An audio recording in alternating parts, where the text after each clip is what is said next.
Me llamo Sebastián Ordóñez. Tengo 34 años y trabajo como estratega de marketing digital en la Ciudad de México. Durante 6 años me he dedicado a construir reputaciones para otras personas, a moldear percepciones, a diseñar narrativas que hacen ver a alguien como exactamente lo que el mundo quiere ver. Siempre me consideré alguien racional, alguien que entendía cómo funcionaba todo esto. Lo que no entendía era que mientras ayudaba a otros a crear imágenes perfectas, la mía se estaba desmoronando sin que yo lo notara. Valeria llegó a mi vida como llegan las cosas que parecen destinadas. Diseñadora de interiores, talento natural, mirada creativa. Tenía una presencia modesta en redes cuando nos conocimos, pero un potencial enorme. Al poco tiempo ya no solo había una relación sentimental entre nosotros, también había una alianza profesional implícita. Sin papeles, sin contratos, sin promesas formales. Solo apoyo mutuo. O eso creía. Yo planeaba su estrategia.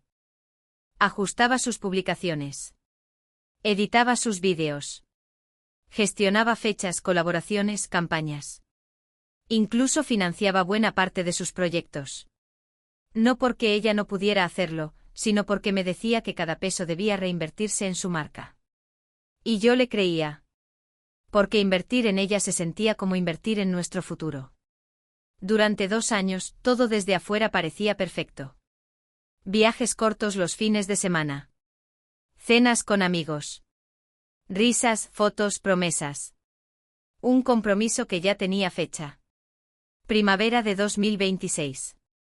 La gente veía a una pareja sólida, estable, orgullosa el uno del otro. Yo también lo veía así. Lo sentía así. Y entonces llegó el viaje a Monterrey.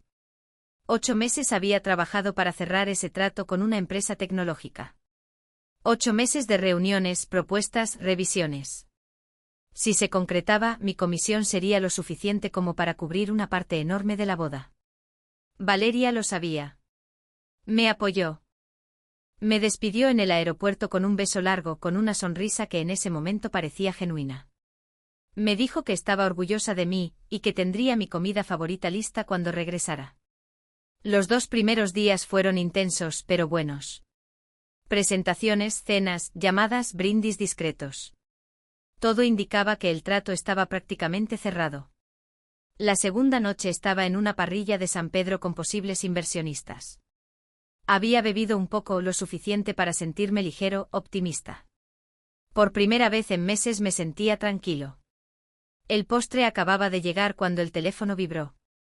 Un mensaje de WhatsApp. Sin introducción. Sin explicación.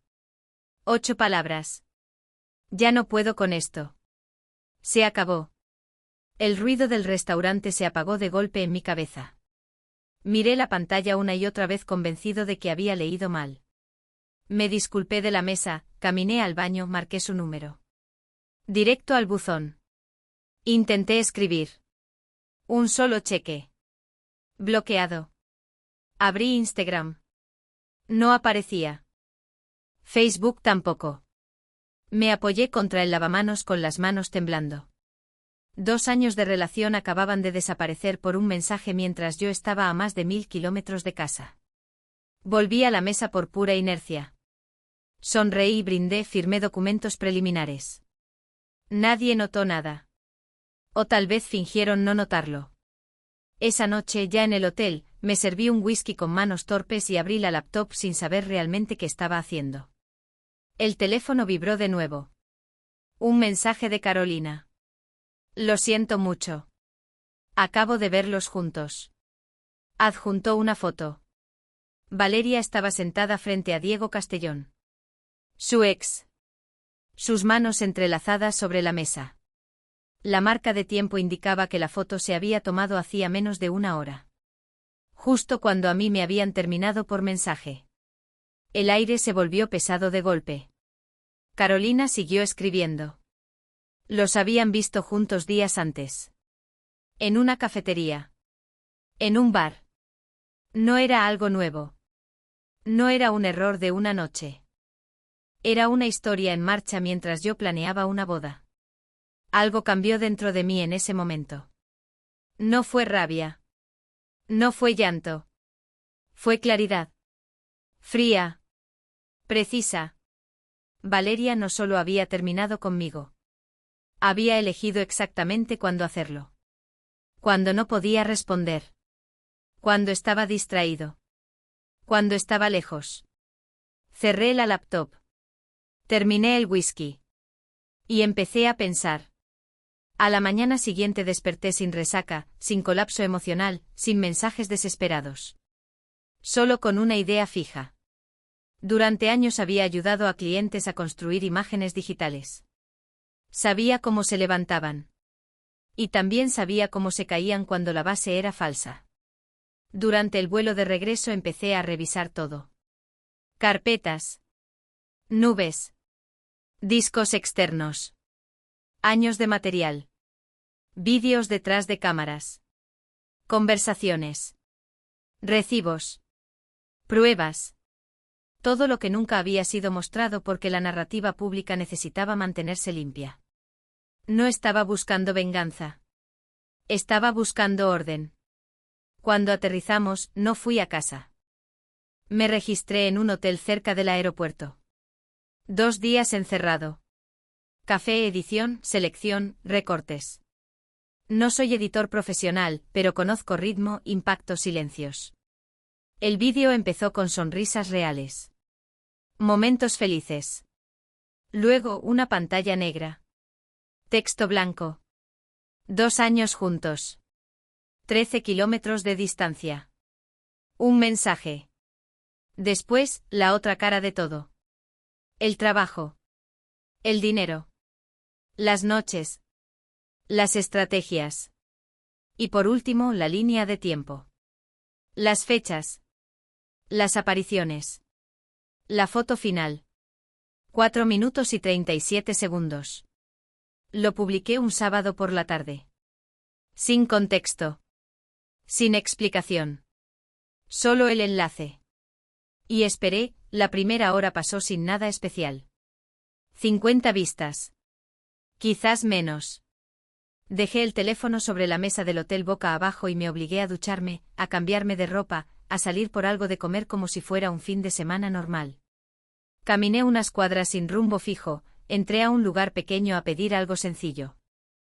No tenía hambre, pero necesitaba ocupar las manos, el cuerpo, mantener la cabeza en movimiento. Cuando regresé al hotel revisé el teléfono por costumbre sin expectativas. 15.000 vistas. Volví a cerrar la pantalla. Pensé que era un error. A los 5 minutos revisé otra vez. 17.000. El botón de comentarios tenía un número que no había visto en mi vida. Me senté en el filo de la cama y empecé a leer. Gente que no conocía estaba reconstruyendo la historia con una precisión inquietante. Otros compartían sus propias traiciones, sus propias rupturas, sus propios silencios. Nadie sabía quién era yo realmente. Nadie sabía quién era ella. Solo veían hechos. Fechas. Imágenes. Y eso era suficiente. Antes de medianoche ya superaba las 100.000 vistas.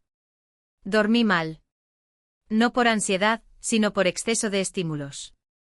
El teléfono vibraba constantemente sobre la mesa. Mensajes de desconocidos. Notificaciones de nuevas interacciones. Al amanecer, cuando el sol entró por la ventana, el conteo ya iba cerca del 500.000. Fue entonces cuando apareció el primer mensaje de ella. No desde su número. No desde su cuenta. Un perfil genérico dejó un comentario corto debajo del vídeo. Esto es un asunto privado. Bajarlo sería lo decente. No respondí. Minutos después, un mensaje de un número desconocido. Sebastián, por favor, tenemos que hablar. Esto no es justo. Lo bloqueé sin contestar. Otro número. ¿Estás destruyendo todo lo que he construido? ¿Cómo pudiste hacer esto? Volví a bloquear. La ironía era tan perfecta que no sentí ni rabia. 2 años habían terminado por un mensaje unilateral. Y ahora yo tenía que dar explicaciones por limitarme a mostrar exactamente eso. El domingo por la tarde el vídeo había cruzado el 1.000.000 de vistas. Para entonces ya no era mío. Había sido compartido en redes, en foros, en páginas de comentarios. El nombre de ella no aparecía, pero el algoritmo no necesitaba nombres. La gente que la seguía empezó a unir puntos por su cuenta. Entré a su perfil por primera vez desde que me había bloqueado. Ahora sí podía verlo. Cada publicación estaba inundada de comentarios. Preguntas. Reclamos. Capturas del vídeo. Exigencias de explicación. Publicó una historia vaga hablando de procesos personales, de elegir la felicidad, de cerrar ciclos. Nadie estaba interesado. Querían hechos. Querían coherencia. No frases de libreta motivacional. El lunes volví a la oficina. Cerré oficialmente el trato de Monterrey esa misma mañana. Mi jefe me llamó a su despacho más tarde. No habló del cliente. Habló del vídeo. Solo preguntó si estaba bien. Le dije que sí. Y sorprendentemente lo decía en serio. Durante esa semana todo se aceleró. Cuentas de comentario lo replicaron. Canales de análisis lo subieron con su propio sello. Algunos distorsionaban detalles. Otros lo repetían exactamente como estaba.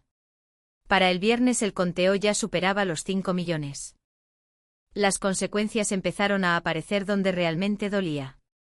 Colaboraciones que desaparecieron sin anuncios públicos. Patrocinios que dejaron de mencionarla. Marcas que ya no la etiquetaban. Empresas que no renovaban contratos. Escuché por amigos en común que estaba desesperada.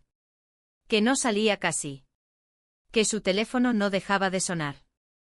Que intentaba contactar por intermediarios. Yo no respondía a nadie. Diego fue el primero en desaparecer. En cuestión de 2 días borró todo rastro de su existencia digital junto a ella. Nada de fotos. Nada de menciones. Nada de historias. Era como si nunca hubiera estado ahí. Exactamente como ella siempre había dicho que hacía. La diferencia era que ahora lo estaba viviendo. Mientras tanto, mi vida se movía en otra dirección.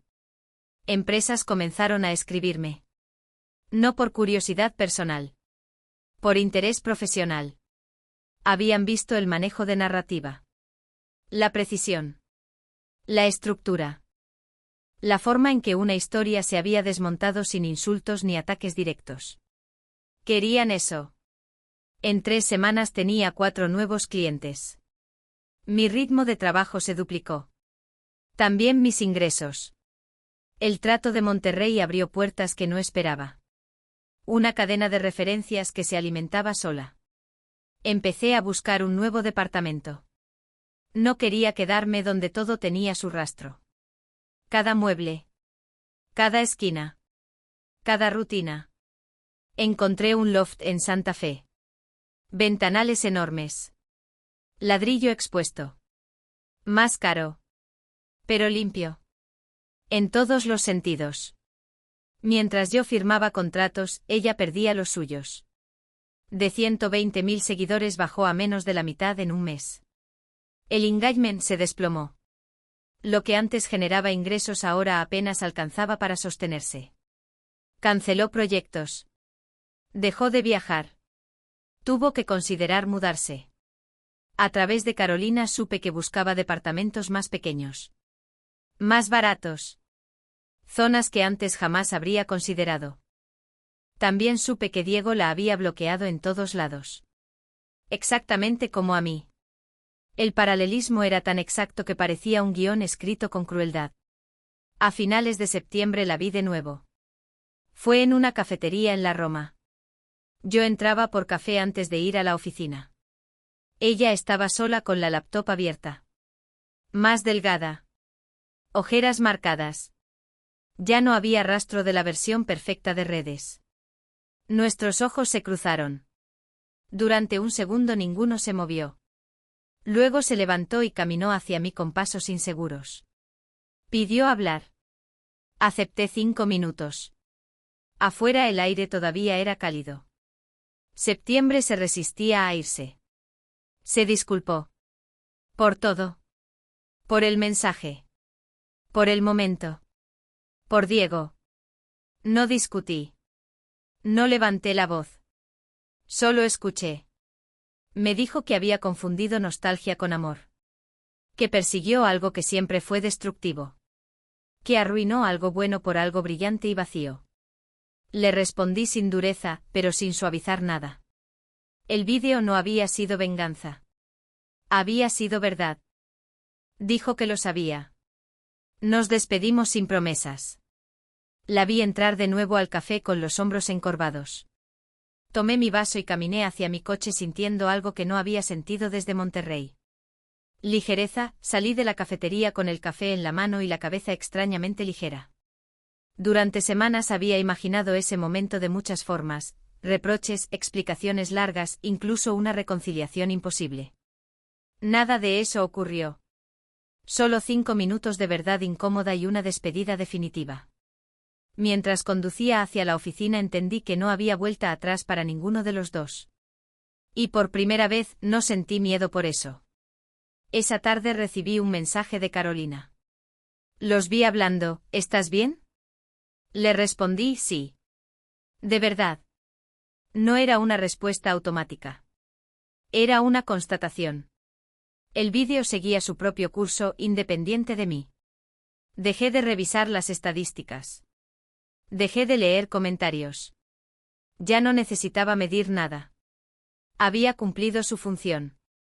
Ahora existía como un archivo flotando en Internet, encontrando personas al azar que estaban viviendo su propia versión del mismo dolor. En el trabajo las cosas se aceleraron. Uno de los nuevos clientes era una startup tecnológica que atravesaba una crisis de reputación. Su CEO me dijo sin rodeos que había llegado hasta mí por ese vídeo. No por curiosidad morbosa, sino por la forma en que una situación personal devastadora había sido convertida en una narrativa clara, contenida, sin desbordes. Eso es exactamente lo que necesitamos, me dijo. Acepté. Las siguientes semanas se convirtieron en una secuencia de reuniones, propuestas, ajustes, entregas. El cansancio era real, pero no era un cansancio vacío. Era el cansancio de estar construyendo algo propio, sin sombras ajenas encima. A finales de mes firmé el contrato del loft. Entré al espacio vacío por primera vez una mañana de viernes. El eco de mis pasos rebotó en los muros de ladrillo. La luz entraba de lleno por los ventanales. No había muebles. No había recuerdos. Solo posibilidad. Me quedé un buen rato de pie en medio de la sala imaginando una vida distinta, una rutina distinta, un orden distinto. Ese mismo día recibí un mensaje de un número que no tenía guardado. Sé que no quieres hablar conmigo. Solo quería pedirte perdón una vez más. No espero respuesta. No respondí. No por rencor. Por claridad. Con el paso de los días supe más cosas por terceros. Que había tenido que aceptar un puesto de medio tiempo en un despacho de diseño. Que algunos antiguos amigos habían tomado distancia. Que las marcas que la habían respaldado durante años no volverían. Que trataba de reconstruir su imagen, pero cada intento encontraba el mismo muro invisible, la memoria digital. Internet no olvida. Mientras tanto, mi nombre empezaba a circular en otros espacios. No por el drama. Por el trabajo. Las recomendaciones se acumulaban. Algunos clientes venían incluso sin cotizar, confiando directamente en referencias. Mi ingreso mensual casi se duplicó en cuestión de semanas. Lo que antes parecía una estabilidad cómoda ahora se sentía como un impulso hacia algo más grande. No sentía euforia. Sentía concentración. También empecé a cambiar cosas pequeñas. Hábitos. Horarios. Silencios. Dejé de revisar el teléfono antes de dormir. Volví al gimnasio con constancia. Empecé a cocinar para mí no por necesidad, sino por gusto. Redescubrí el placer de los domingos sin planes estrictos. Una noche, ya en el nuevo departamento, me senté en el suelo con una copa de vino mirando la ciudad desde lo alto. Pensé en Monterrey. En el restaurante. En el baño con las manos temblando. En el mensaje. En la foto. Todo eso parecía ahora parte de otra vida. No borré nada. Ni fotos. Ni mensajes. Ni el vídeo. No porque quisiera conservar el dolor, sino porque ya no dolía. Era historia. Un viernes por la tarde me llegó una propuesta inesperada: convertir el caso en un episodio piloto para una serie documental sobre reputación digital. Dinero suficiente como para pagar varios meses de renta de una sola vez. La rechacé. No quería transformar lo personal en espectáculo. Ya había sido suficiente una vez. A mediados de octubre recibí una llamada de mi jefe. Me ofreció liderar un nuevo equipo. Más responsabilidad. Más exposición. Más presión. Acepté sin pensarlo demasiado. Sabía que estaba listo. Ese mismo día, Carolina me escribió de nuevo. Valeria se va a mudar. Va a dejar Polanco. No supe qué responder. Al final escribí: espero que le vaya bien. Y era verdad. No desde la nostalgia, sino desde la ausencia definitiva de sentimientos. Una noche soñé con ella por primera vez desde el café. En el sueño no pasaba nada importante. Caminábamos en silencio por una calle que no reconocía. Al despertar no sentí tristeza. Solo una extraña neutralidad. Como cuando sueñas con alguien que ya no forma parte de tu vida, pero tampoco te lastima. El tiempo siguió avanzando sin ceremonias. El mundo no se detiene por una ruptura. No se detiene por un engaño. Solo se ajusta. Un mes después de la viralización, el vídeo dejó de estar en tendencia. Seguía recibiendo visitas, pero ya no era el centro de nada. Otras historias lo reemplazaron. Otros escándalos. Otras traiciones. Así funciona. Una tarde recibí un último mensaje de parte de ella a través de un amigo común. Decía que había entendido todo. Que no guardaba rencor. Que sabía que ya no había nada que decir. No contesté. No hacía falta. Hablar ya no era necesario. Durante años había construido narrativas para otros. Por primera vez estaba viviendo dentro de una que ya no necesitaba editar. El ritmo de las semanas empezó a normalizarse. Ya no había sobresaltos constantes ni mensajes inesperados. La vida tomó una cadencia distinta, más estable, más silenciosa. El nuevo equipo en la agencia me exigía más horas, más enfoque, pero también me daba una satisfacción distinta. Estaba construyendo algo que llevaba mi sello desde el inicio, sin tener que cargar con la imagen de nadie más. El loft empezó a llenarse poco a poco. Un sofá sencillo. Una mesa de madera. 2 lámparas. Nada lujoso, nada simbólico. Solo cosas elegidas sin discusión, sin negociación, sin expectativas ajenas. Cada objeto ocupaba su lugar sin conflicto. Esa simpleza era nueva para mí. Hubo noches en las que el recuerdo volvía sin avisar. No con fuerza, no con dolor agudo, sino como una sombra breve que pasaba por la pared. Una canción en un café. Un lugar que solíamos visitar. Un comentario al pasar. Ya no intentaba detener esos pensamientos. Los dejaba venir y se iban solos. Un jueves por la noche, después de una jornada larga de trabajo, encontré en el buzón físico del edificio un sobre sin remitente. Dentro había una carta corta, escrita a mano. Reconocí la letra de inmediato. No había reproches. No había súplicas. Solo una disculpa más, esta vez sin defensas, sin explicaciones largas. Decía que entendía por fin que el daño no había sido el vídeo, sino lo que ocurrió antes. Que estaba tratando de reconstruirse lejos del ruido. Que no esperaba perdón, solo necesitaba decirlo de una forma que no pudiera ser bloqueada. Leí la carta 2 veces. La doblé con cuidado. La guardé en un cajón. No para conservarla como recuerdo, sino para que dejara de ocupar espacio en mi mente. Al día siguiente volví a recibir noticias de terceros. Había vendido algunos muebles. Había cerrado temporalmente su canal. Estaba trabajando en proyectos pequeños, lejos del reflector. Algunos decían que estaba más tranquila. Otros que no levantaba cabeza. Yo escuchaba sin involucrarme. Como quien oye el eco de una historia que ya no le pertenece. Hubo un punto exacto en el que dejé de preguntar. Mi vida ahora giraba alrededor de otras cosas. Un nuevo cliente exigente. Un proyecto internacional. Reuniones que antes me habrían intimidado y que ahora manejaba con naturalidad. Me di cuenta de algo curioso, la versión de mí que había existido dentro de la relación era más pequeña. No en valor, sino en espacio. Había partes de mí que simplemente no tenían permiso de crecer antes. Un sábado por la mañana salí a correr por primera vez en años sin audífonos. Solo el sonido de la respiración, de los pasos, de la ciudad despertando.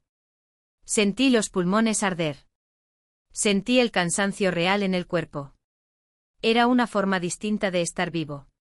Ese mismo fin de semana, mientras ordenaba carpetas antiguas en la laptop, volví a abrir por accidente uno de los primeros vídeos que habíamos grabado juntos. No para subir. Para probar encuadres. Yo aparecía unos segundos reflejado en un espejo sosteniendo el aro de luz. En ese momento del pasado no sabía nada de lo que vendría después. Me quedé observando esa versión mía como si fuera otra persona. Cerré el archivo sin nostalgia. Las semanas siguientes trajeron más propuestas de trabajo. Algunas las rechacé. Por primera vez podía darme el lujo de elegir. Descubrí que decir que no también es una forma de control. Una noche en una reunión con colegas, alguien mencionó el vídeo sin saber que hablaba conmigo. Lo analizaban como un caso de estudio. Hablaban de estructura, de tono, de impacto. Nadie lo mencionaba como un drama amoroso, sino como un ejemplo de manejo de narrativa. Me quedé callado. Escuché.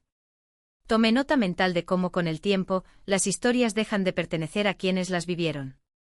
A finales de octubre recibí una llamada inesperada. Era una marca grande. Una de esas con las que antes solo se llegaba a través de intermediarios. Querían una estrategia integral de reposicionamiento. El presupuesto superaba cualquier contrato que hubiera firmado hasta entonces. Colgué el teléfono con una sonrisa que no intenté ocultar. Esa noche brindé solo en el departamento. No por venganza. Por perspectiva. Mientras tanto, la ciudad seguía girando con su caos habitual. Gente que va, gente que viene. Historias que empiezan, historias que se caen. Me di cuenta de que la mía ya no estaba en pausa. Estaba en movimiento otra vez. Un miércoles por la tarde, al salir de una junta, vi a Diego de lejos en la acera frente a un restaurante. Estaba con alguien más. Reía. Parecía despreocupado. Por un segundo pensé que eso me provocaría algo. No ocurrió nada. Ni rabia. Ni incomodidad. Nada. Simplemente siguió de largo sin notar mi presencia. Fue entonces cuando confirmé que el ciclo se había cerrado por completo. Días después, Carolina me contó que Valeria se mudaría de la ciudad. No sabía a dónde exactamente. Solo que necesitaba empezar lejos. Le deseé suerte a través de ella. Honestamente. Ya no había nada pendiente.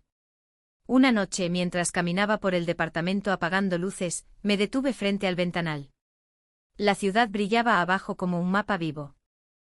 Pensé en lo rápido que todo había cambiado en tan poco tiempo. 3 meses atrás estaba en un baño de restaurante sintiendo que todo se había terminado.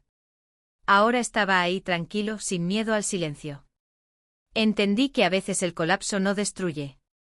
A veces despeja. Las semanas siguientes fueron una mezcla de rutina y pequeños descubrimientos. Descubrí cafés que no había notado antes, librerías con rincones silenciosos donde podía perderme durante horas. La ciudad empezó a sentirse más mía, más habitable sin la sensación constante de estar a la defensiva. Cada paso que daba parecía menos pensado y más natural, como si el tiempo hubiera vuelto a alinearse conmigo. El trabajo me absorbía, pero de una manera diferente. Ya no era una carga ni un refugio para evitar pensar en lo que había pasado. Era un desafío real, tangible, donde podía ver los resultados de mis decisiones. Y aunque a veces me sentía cansado, el cansancio era satisfactorio, la clase de agotamiento que te recuerda que estás haciendo algo por ti, no por otros. Una tarde, mientras revisaba correos, recibí uno de un antiguo colega que había dejado la industria meses atrás. Su mensaje era simple, casi casual, preguntando cómo estaba todo. Respondí con la verdad, que había días buenos y otros mejores, que estaba aprendiendo a caminar sin mirar atrás con demasiada frecuencia. No esperé más respuesta. Esa conversación breve me recordó que no necesitaba cerrar todos los capítulos personalmente, a veces, las cosas simplemente se cerraban por sí mismas. Empecé a notar que ciertas sensaciones que antes me incomodaban ahora pasaban desapercibidas. La gente que me reconocía en la calle dejaba de ser un problema, los comentarios sobre el pasado eran solo ruido de fondo. Podía escuchar sin involucrarme, y eso me daba una libertad inesperada. Había espacio para todo lo demás, para crecer, para crear, para vivir. Un domingo, mientras limpiaba algunos libros viejos, encontré uno que habíamos comprado juntos. Lo abrí sin esperar nada, solo por costumbre, y me encontré subrayando frases que ya no tenían la misma resonancia. La nostalgia ya no era amarga, era neutra. Como mirar una foto antigua y reconocer a alguien que fuiste, sin desear ser esa persona otra vez. Cerré el libro y lo dejé en la estantería, consciente de que podía mirar atrás sin quedarme atrapado. El ritmo de la vida cambió también fuera del trabajo. Empecé a cocinar más, a escuchar música que había olvidado, a caminar sin rumbo fijo los fines de semana. Cada pequeño gesto era un recordatorio de que podía decidir cómo quería ocupar mi tiempo.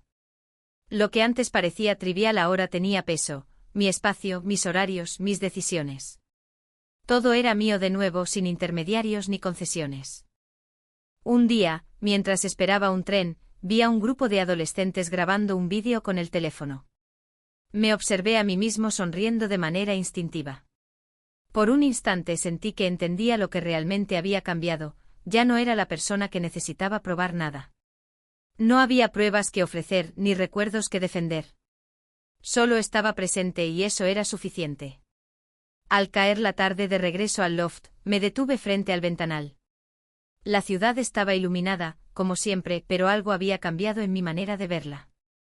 Ya no parecía un escenario de presión o expectativas, era un mapa de posibilidades. La sensación de control no era arrogancia, sino claridad, podía elegir qué caminos tomar, y eso era un lujo que antes no tenía. Respiré profundo y por primera vez en mucho tiempo, el silencio me pareció un aliado, no un enemigo. Esa noche, mientras apagaba las luces del departamento, recordé la carta que había guardado meses atrás. La saqué del cajón, la sostuve un momento y luego la doblé de nuevo. No había necesidad de conservarla, no había rencor ni deuda emocional. Solo había cierre. El colapso que había sentido antes se había convertido en un terreno fértil, y yo estaba listo para plantar algo nuevo. Los días empezaron a sentirse más largos, pero de una manera distinta. Antes la rutina podía aplastarme, ahora incluso la repetición tenía matices. Cada reunión, cada llamada, cada correo era un paso más en una vida que parecía avanzar sin necesidad de mirar atrás. Había aprendido a disfrutar de los procesos, no solo de los resultados. Una tarde, mientras organizaba materiales para una propuesta importante, recordé algo que me había pasado desapercibido hasta ese momento: mi capacidad de concentración había cambiado. Podía enfocarme sin la presión de demostrar algo, sin la sombra del pasado acompañándome en cada decisión. Esa ligereza mental era nueva y sorprendentemente reconfortante. El loft se convirtió en un refugio consciente. Ya no era solo un lugar donde dormía y trabajaba, era un espacio pensado para mí, para mis ritmos y mis silencios. Las lámparas, la mesa, el sofá, cada objeto tenía un propósito, una intención. Nada era impuesto. Nada necesitaba aprobación.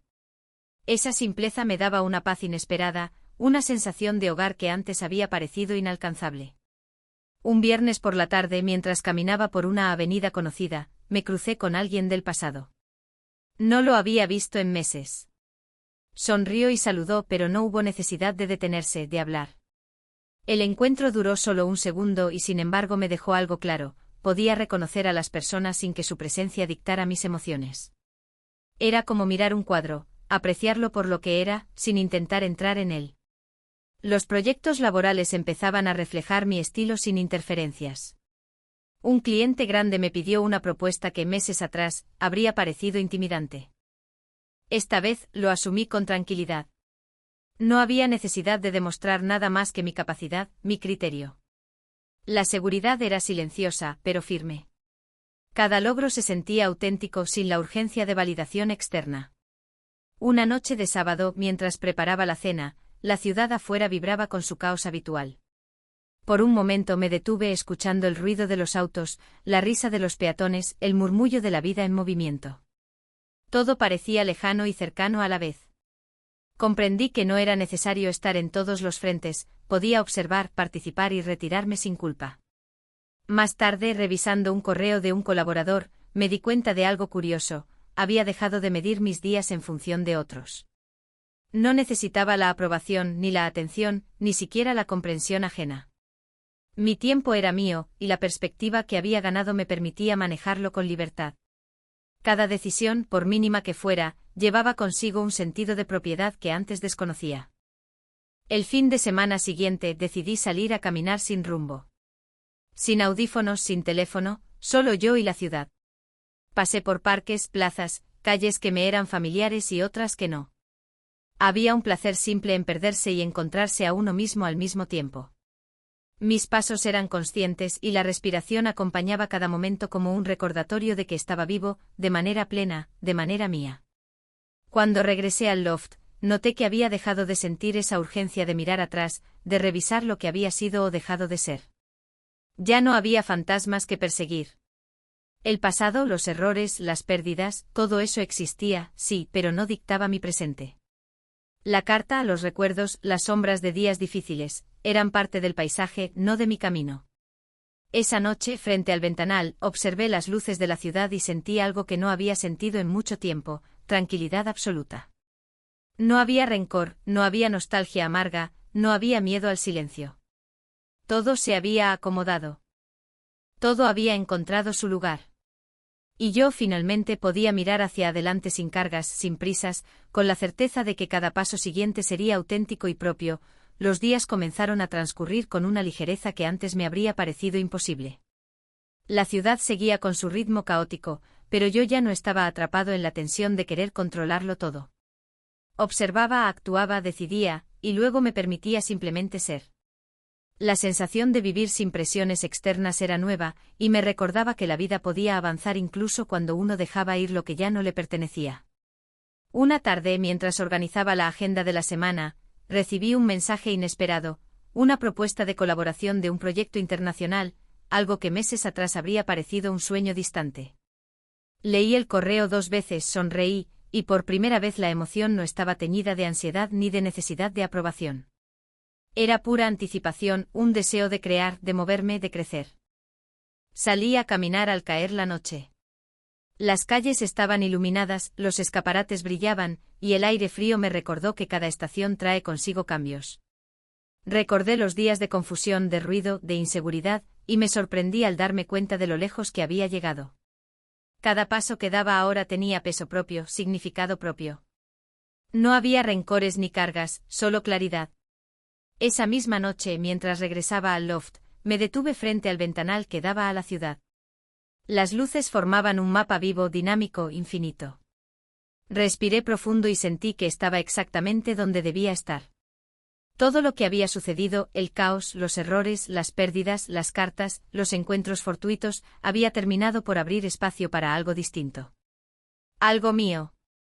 Al pasar por la cocina, me detuve un instante y sonreí ante la simpleza de la vida cotidiana: una taza sobre la mesa, un libro abierto, la luz cálida de la lámpara.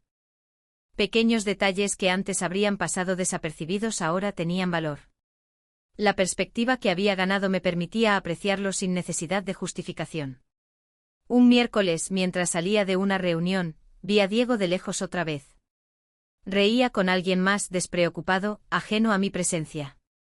Por un segundo, un eco del pasado quiso despertar algo dentro de mí. Pero no ocurrió nada. Ni dolor, ni rabia, ni nostalgia.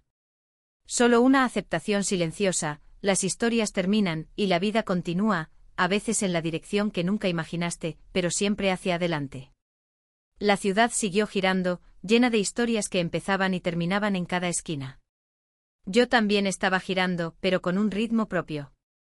Comprendí que el colapso que había sentido meses atrás no me había destruido, me había despejado, me había dado espacio para crecer.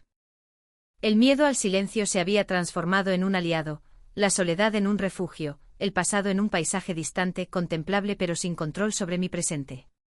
Aquella noche, mientras caminaba por el departamento apagando las luces, me detuve frente al ventanal por última vez antes de dormir. Miré la ciudad como quien observa un mapa de posibilidades infinitas. Sonreí con tranquilidad, sin prisa, sin miedo.